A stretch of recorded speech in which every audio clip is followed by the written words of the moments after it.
the angel, the trumpets, the last judgment.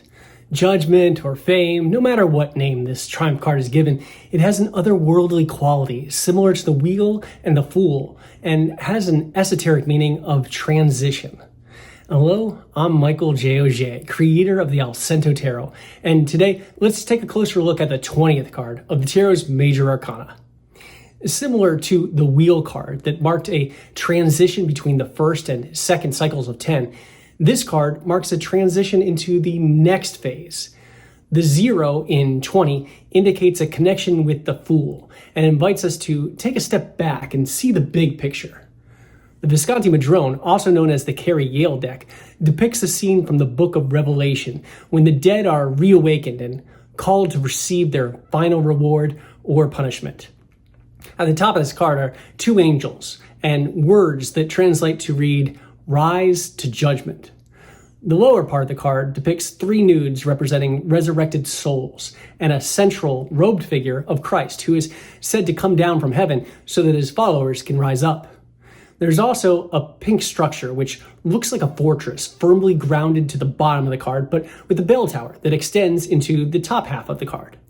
Like Christ, this mystical church represents a bridge of transition between humanity and the divine. Another early example of this card from the so-called Charles VI deck depicts two angels that each blow a trumpet. One trumpet is said to announce and the other to send warning.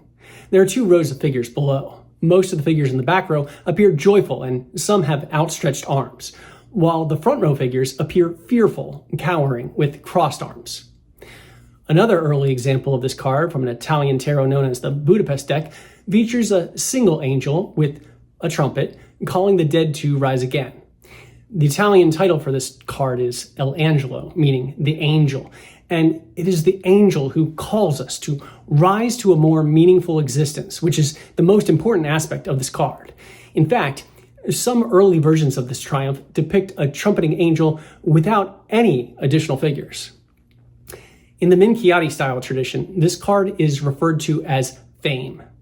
As you can see from this card from the Minchiate Florentine deck, an angel blowing a pair of trumpets over the Florentine skyline is prominent to the design, but people rising from graves are not included, giving the scene a less fatalistic quality. The words fama volat, towards the bottom of the card, translates to the rumor has wings, meaning fame is spreading. But the question becomes, what type of fame? We have a choice between becoming famous for good deeds or for evil ones. This card can be interpreted as a call to action, to be your best self in this lifetime. And it is never too late to make amends and turn over a new leaf. In the Marseille style tradition, we return to a last judgment interpretation with an angel emerging from a cloud over three figures. The central figure, rising from a grave, is illustrated in the same color as the angel's cloud, and he has a tonsure haircut, suggesting he's a member of the clergy. To either side of him are two pink-colored people seen praying that they will be judged favorably. One looks to the man in the middle, suggesting they seek spiritual guidance from the church, while the other looks upwards at the divine for a direct connection. Similar to the sun and moon cards, there appears to be a life-giving assortment of dewdrops in the sky. In later versions of the Marseille, like the Convert deck, these droplets are replaced with rays of light. The Marseille-style tradition continues in the version of this card created by Oswald Wirth. On the forehead of the trumpet-blowing angel is the sign of the sun, similar to the archetypes of justice and temperance. Wirth describes the figures rising up as representing the spirit, not the body, and explains that the Father on the right is the incarnation of all the constructive philosophy of the past. The Mother on the left corresponds to the heart and faith, and the Son in the middle, as the heir of his two parents, represents a symbolic synthesis of these ideas.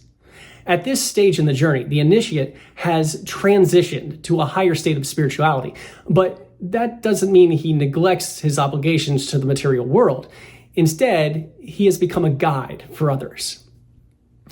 The Judgement card created by Arthur Edward Waite and Pamela Colman Smith also follows the Marseille-style tradition, but an additional group of figures rising from graves has been added in the background that mirrors the figures in the foreground.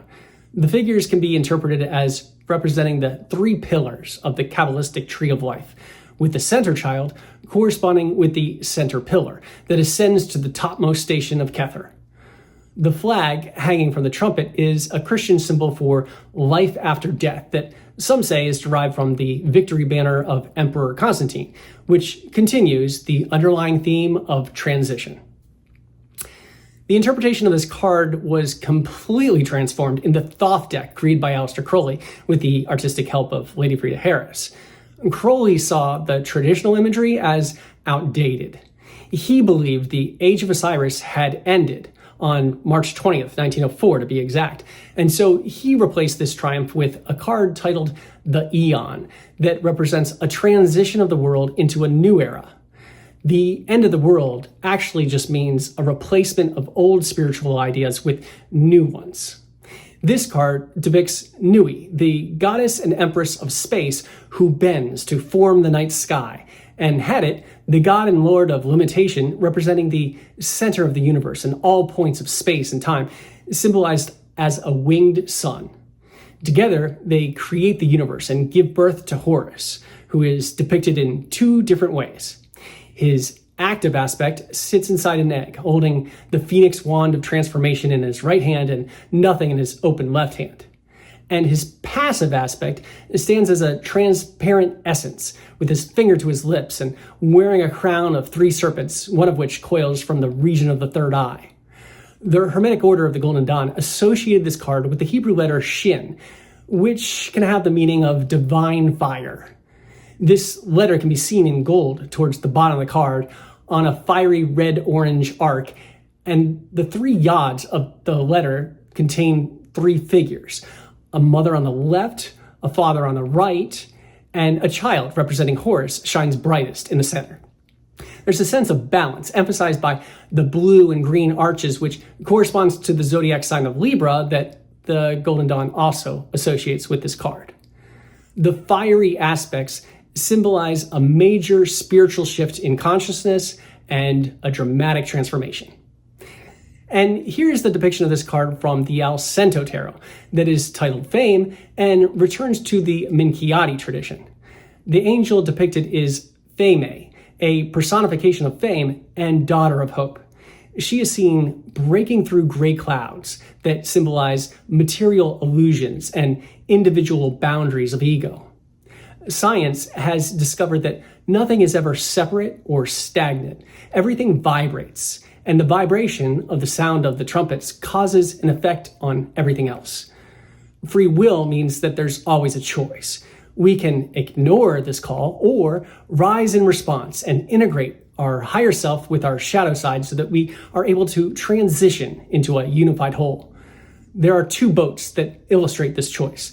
The dark boat sails downstream towards a building on fire, while the golden boat sails against the wind towards the docks of a city. The resurrection to a new reality isn't always easy, but it is rewarding. There are two banners that hang from the trumpets. The Masonic square and compasses symbolize the wisdom that our actions must be squared with virtue, and the primal desires must be circumscribed.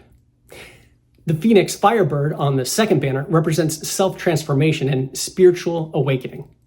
How we live life will result in how we will be remembered, and it is never too late to burn away baggage and start again. This triumph card represents both an ending and a new beginning. The journey is no longer about self, but has become an example that can be shared to manifest change of the entire world soul. Let us embrace transition and seize the day.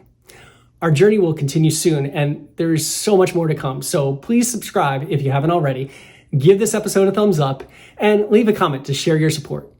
As always, you can find out more about me and the Allcento Tarot at my website, offbeatartwork.com. And until next time, brightest blessings on your spiritual journey.